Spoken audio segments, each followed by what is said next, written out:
amigos, muito boa noite. Passaremos juntos alguns momentos e, em primeiro lugar, estaremos agradecendo a Deus tantas bênçãos que Ele tem derramado sobre nós. Nesse momento, venha junto comigo, estaremos orando, intercedendo ao Pai.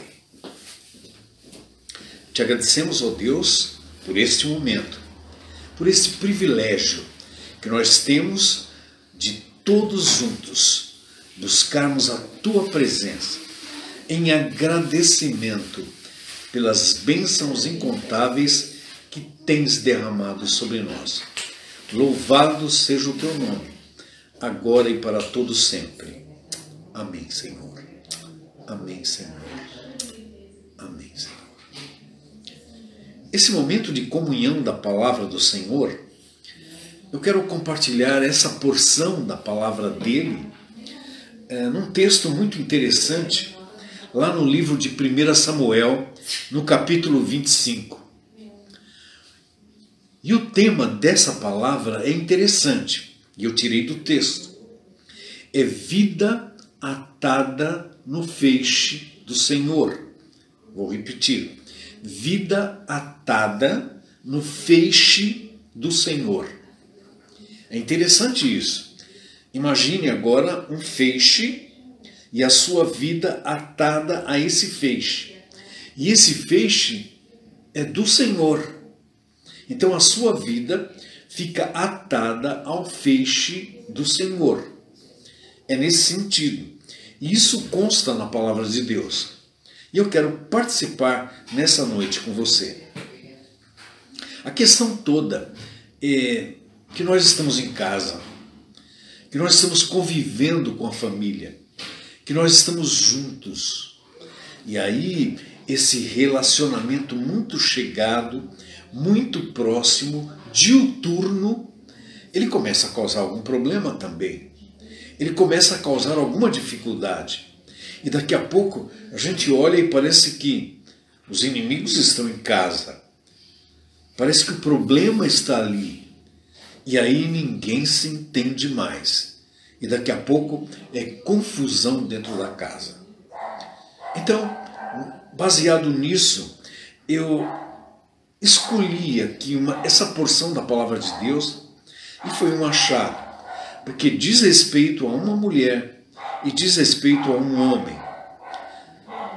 Eles não eram um casal ainda na ocasião, mas se tornaram depois.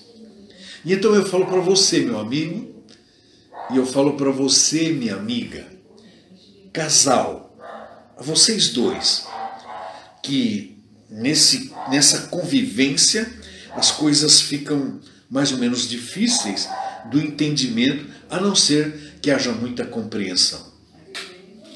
Mas eu tenho que contar a história da palavra de Deus. Então vamos para o Velho Testamento, e o livro é 1 Samuel, capítulo 25. E no livro de 1 Samuel, ele diz respeito ao profeta Samuel, que tinha morrido. E o povo pranteou, o povo chorou, e aí ele foi sepultado no lugar onde ele sempre viveu, Ramá. Com o povo todo pranteando e chorando Samuel, Davi, que era um fugitivo, ele foi para o deserto de Maom. Ele e a sua soldadesca. Ele vivia na marginalidade e ele vai para o deserto de Maom. Nesse deserto de Maom habitava um homem muito rico. E esse homem tinha na cidade de Carmelo o lugar onde as suas ovelhas eram tosqueadas, onde ele tinha as suas cabras, onde ele tinha os seus animais. E ele era muito rico. E o nome desse homem era Nabal. E Nabal rico, mas também rude, mau e teimoso. Nabal rico, rude, mau e teimoso. Esse Nabal era descendente de Calebe, da linhagem de Calebe, e habitava nessa região. E então Davi, que vivia agora nesse deserto e andava nas montanhas, nas cavernas, e andava perambulando por toda parte, ele soube então que esse homem tosquiava suas ovelhas na cidade de Carmelo. Então ele manda 10 mensageiros para falar com aquele homem. E esses homens vão até então Nabal e aí levam uma saudação. Vida longa para você, Senhor.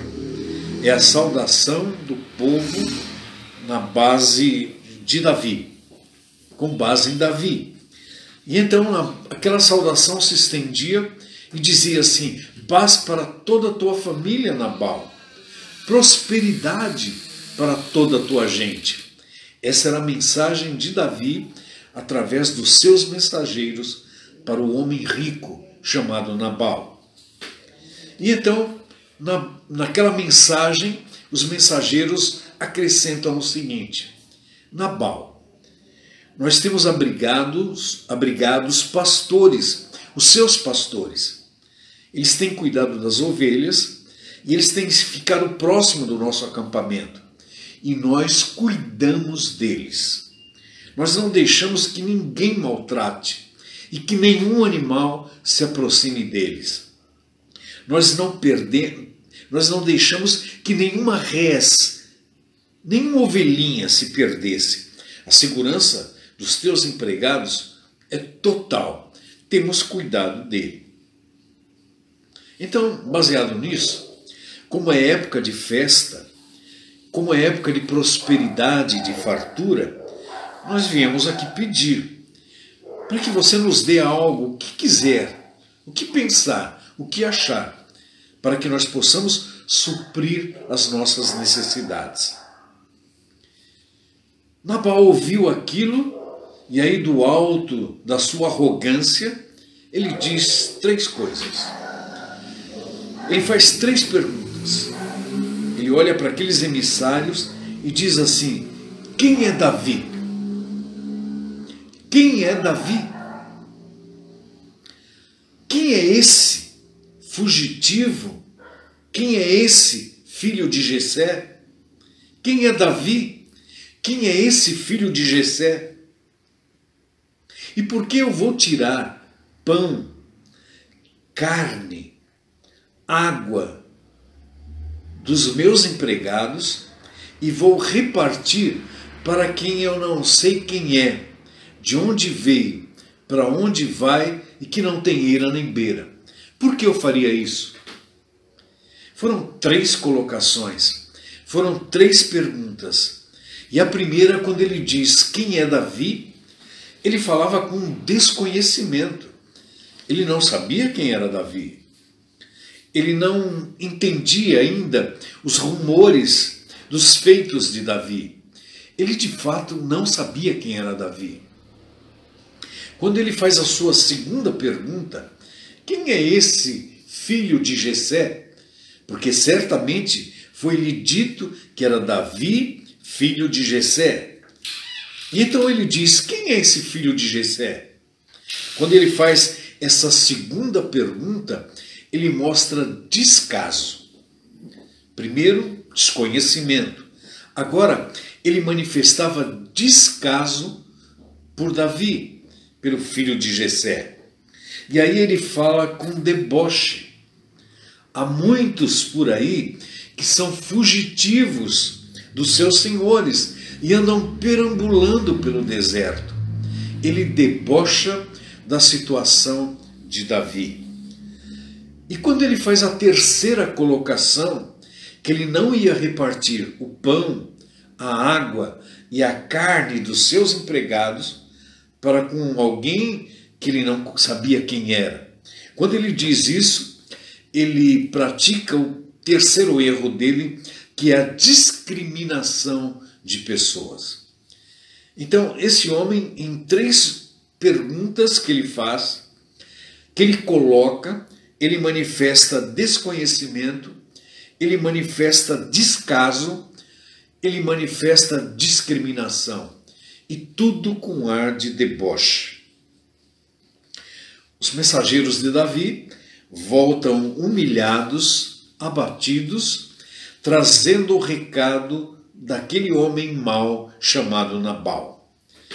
Quando Davi ouve aquilo e recebe aquela informação, a fúria toma conta dele. Ele fica totalmente afetado de tanta raiva, de tanta ira. E então ele diz para o seu exército, os seus soldados ali: peguem as suas armas, todos agora se armem.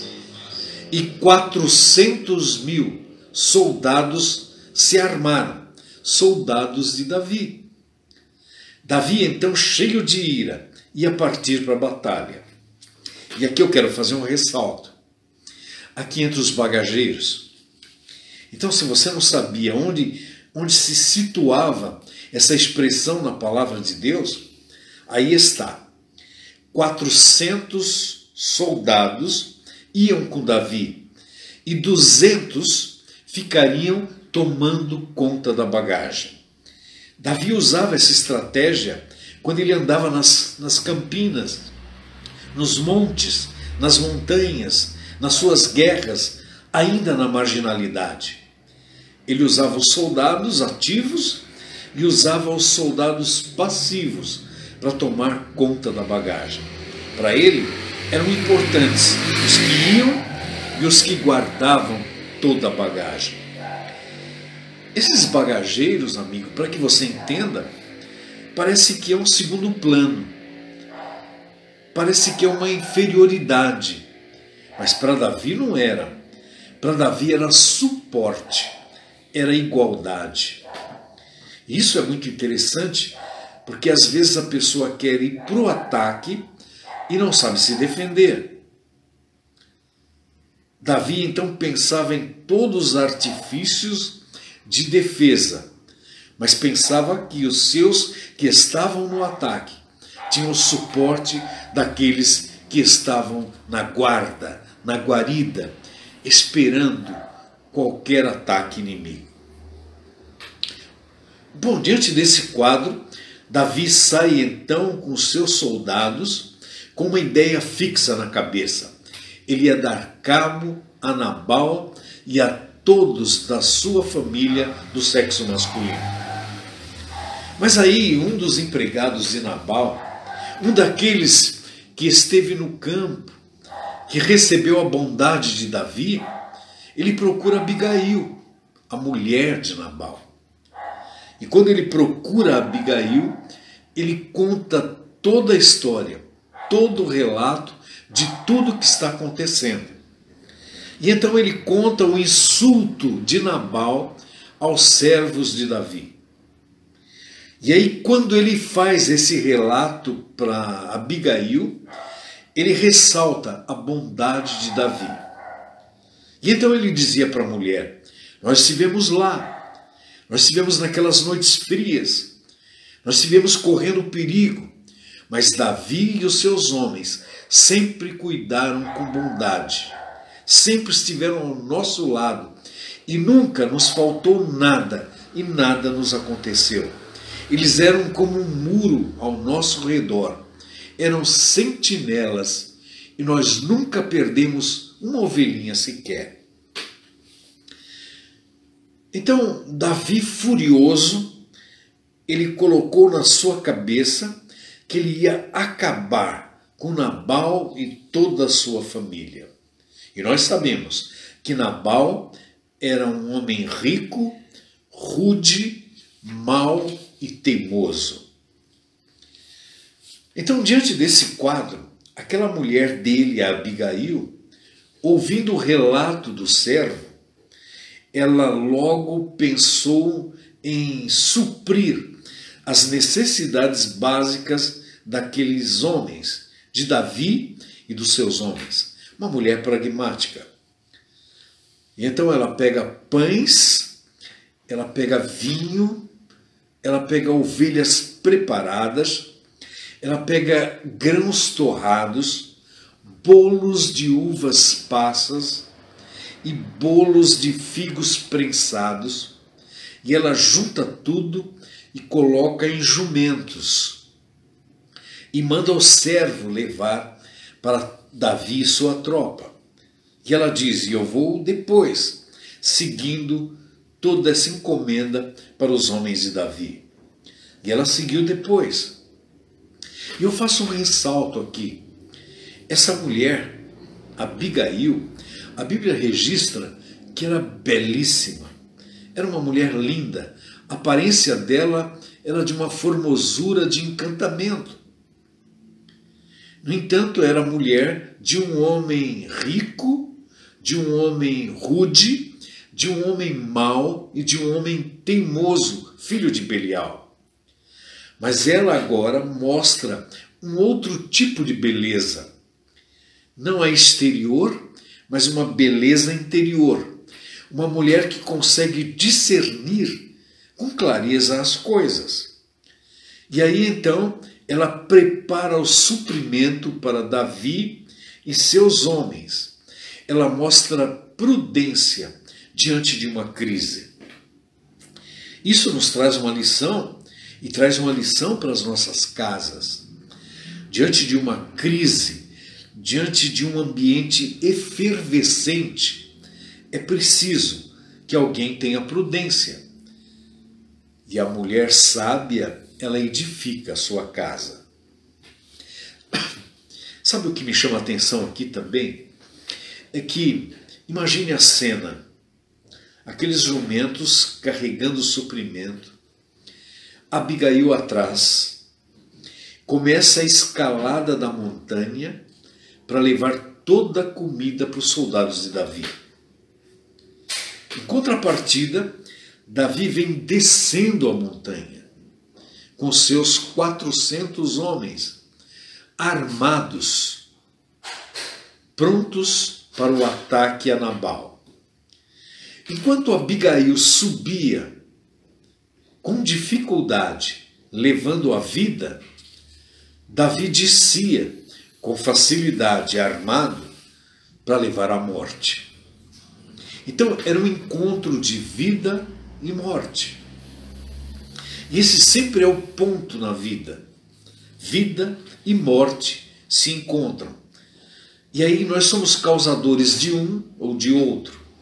Davi ali era o portador da morte. Abigail era portadora da vida. E ela subia e Davi descia.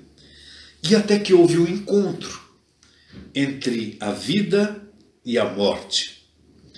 E o que se passava na cabeça de Davi, que naquele momento era o sinônimo da morte? O que passava na cabeça de Davi não adiantou proteger aquele homem. Aquele homem rico, rude, grosseiro, mal educado, não adiantou nada proteger os empregados dele. Porque ele me pagou o bem que eu fiz com o mal. Então, Davi dizia assim num ímpeto de raiva: que Deus me castigue com severidade se amanhã cedo, logo pela manhã, tiver um elemento do sexo masculino daquela família ainda vivo. O rancor, a fúria de Davi era tal que ele queria a morte, o destroçamento da família de Nabal. Isso era o que se passava na cabeça de Davi, na sua mente racional, na sua expressão figadal. Era isso que passava. Por outro lado, na mulher que subia com o alimento, a Abigail, a bela Abigail, o que será que se passava na cabeça dela? A cabeça dela funcionava diferente. Ela percebeu toda a cena. Ela teve uma percepção total do incidente. E aí então ela resolveu atenuar, apaziguar. Ela resolveu então fazer com que todos se safassem de uma ameaça, para que a vida prevalecesse. E então o que ela fez? Ela se apressa para uma solução. Ela não ficou ralentando. ela não ficou procrastinando, ela se apressou para solucionar o problema. Isso aqui deixa uma primeira lição. Na verdade, quando temos essa dificuldade, a nossa tendência é procrastinar, é deixar para depois. Ela não deixou para depois. Ela tratou de resolver o problema imediatamente, porque corria risco de vida, ela e toda a família. Quando ela encontra Davi, ela se prostra, e aí ela deixa falar o seu coração. Aqui então agora é a parte interessante, onde eu quero me fixar. É o discurso de Abigail. O discurso dessa bela mulher. O discurso de uma mulher sábia. E ela começa dizendo assim: ah, Senhor meu. Ela reconhece a superioridade de Davi. E aí ela assume a culpa. Ela diz: Senhor meu, a culpa é minha. Eu sou a culpada. Então eu te peço, me deixa explicar, me deixa falar. Porque com Nabal, o homem rude, grosseiro, que era o seu marido, ela não conseguia. Mas agora ela pedia, ela suplicava a Davi para que ouvisse as suas explicações. Então Abigail dizia assim: por favor, me ouça, ouça. Não faça mal a um homem mau. Não faça mal a um homem mau. Ele é filho de Belial. Ela não estava falando mal do seu marido. Ela estava constatando o mal. Porque ele era mau. E quando eu digo constatando o mal, no português é com L. Ela estava constatando o mal. Agora, quando eu digo que ele era mau, é com U. Ele era um sujeito mau. Então ela estava dizendo: você, Davi, não faça um mal com ele a um sujeito que é mau, com U. Você não pode misturar as coisas.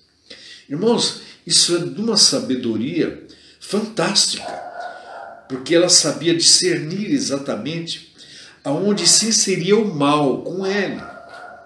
O indivíduo era mal por conta dele, era outra coisa. Mas o mal com L, esse mal que campeia, esse tem que ser evitado. E esse qualquer um pode praticar. Até aquele que é bonzinho demais, ele pode fazer um mal.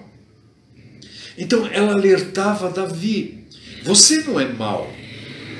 Então não faça um mal para aquele homem que é mal com U. Deu para pegar isso, amigo? Eu sempre mencionei aqui que Nabal era rude, era mau, era rico, era um homem tosco, era mau, com U. Davi era um homem bom, mas agora ele ia praticar o mal com ele, contra um homem mau, com U. E nesse sentido, aquela mulher percebe isso.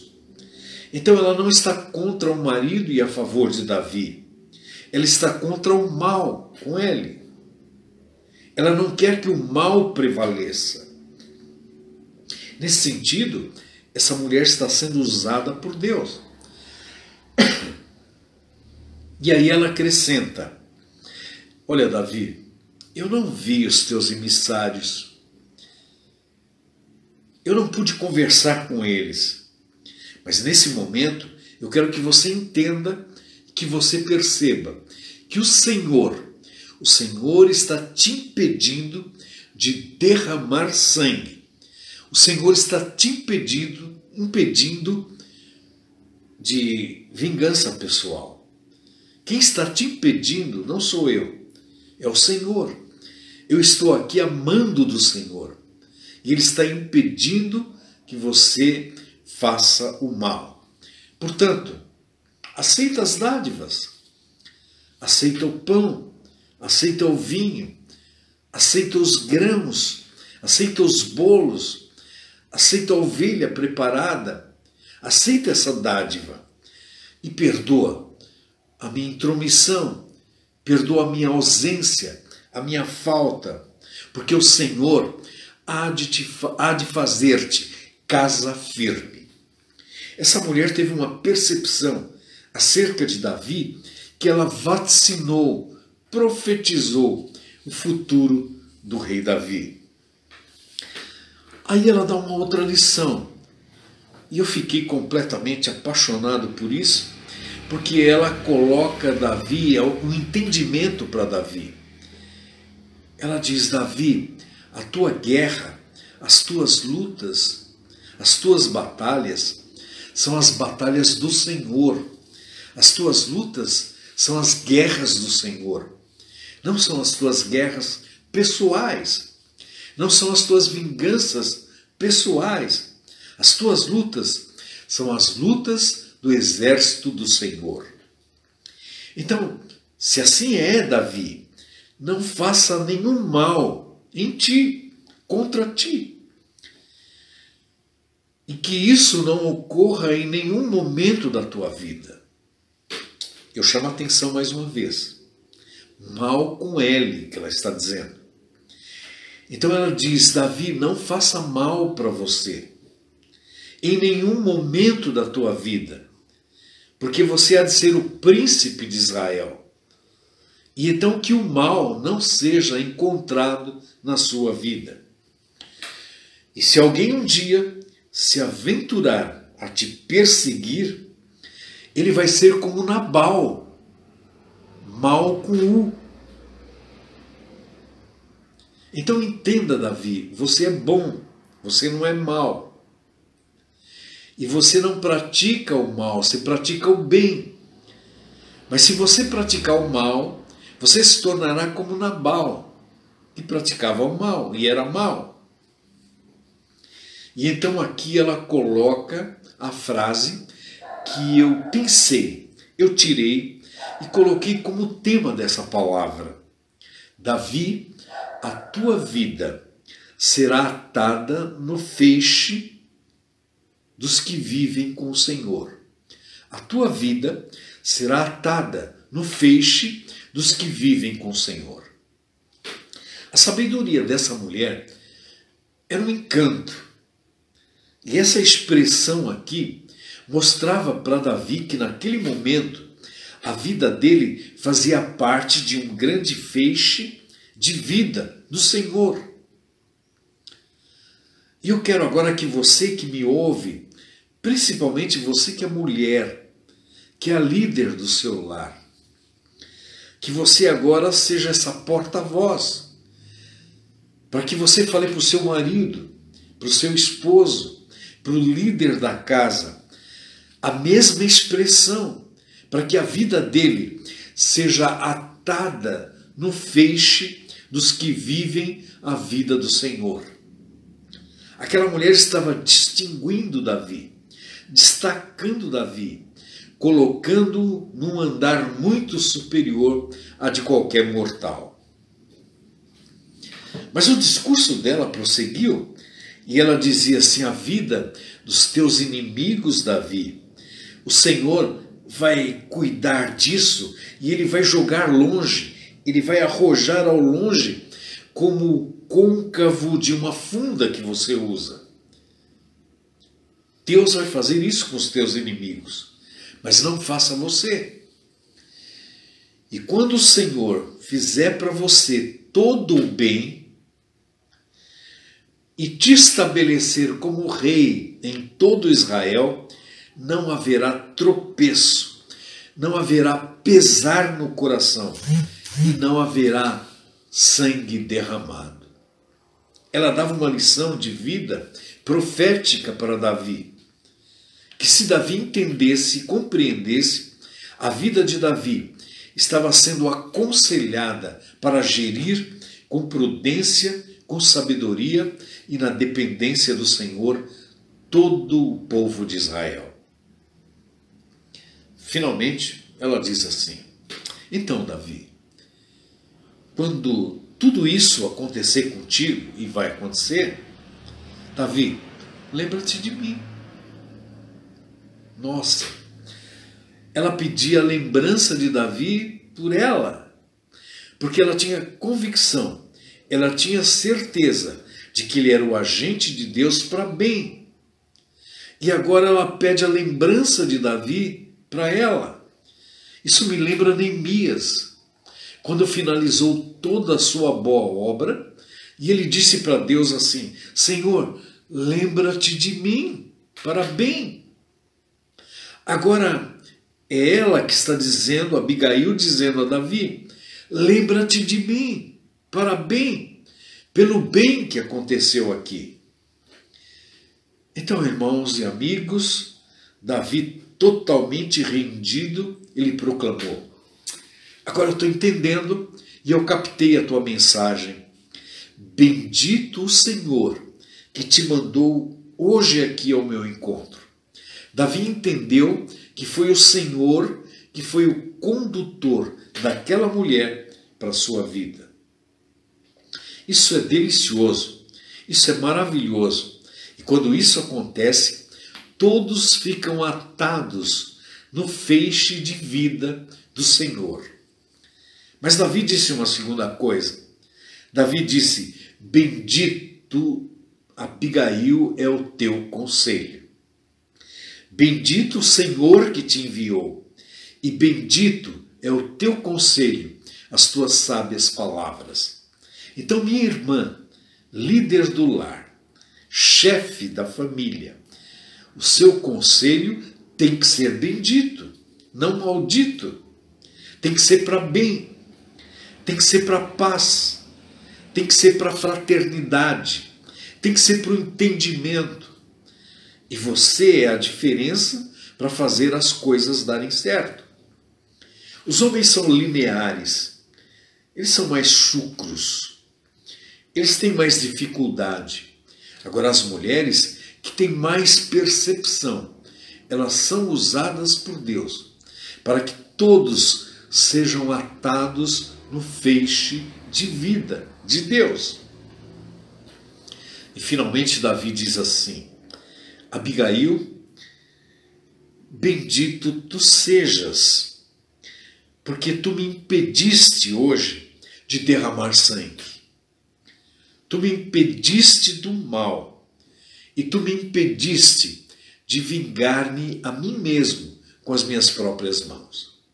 Então não me vingo eu, não derramo sangue inocente e não cometo pecado, graças à tua interferência na dependência do Senhor. Não é uma história bonita? Maravilhosa. Pegue para você, pegue para a sua vida e leia na palavra de Deus em 1 Samuel capítulo 25. Se delicie com ela e aprenda com essa mulher maravilhosa, bonita por fora e bonita por dentro, que foi usada por Deus para dar conselho belíssimo para salvaguardar a vida do grande Davi. Há um ditado por aí que diz que por trás de todo grande homem há sempre uma grande mulher. E essa grande mulher é você, mulher. É você, minha amiga. É você, minha irmã. Você é a grande mulher. E é você que é usada por Deus nessa noite, e há de ser, para fazer com que a sua família seja edificada e o seu marido seja atado no feixe da vida de Deus. Que assim seja na sua casa, na sua família, na sua vida, quando você sair para esse novo momento que nós vamos enfrentar. Que o Senhor seja louvado. Amém.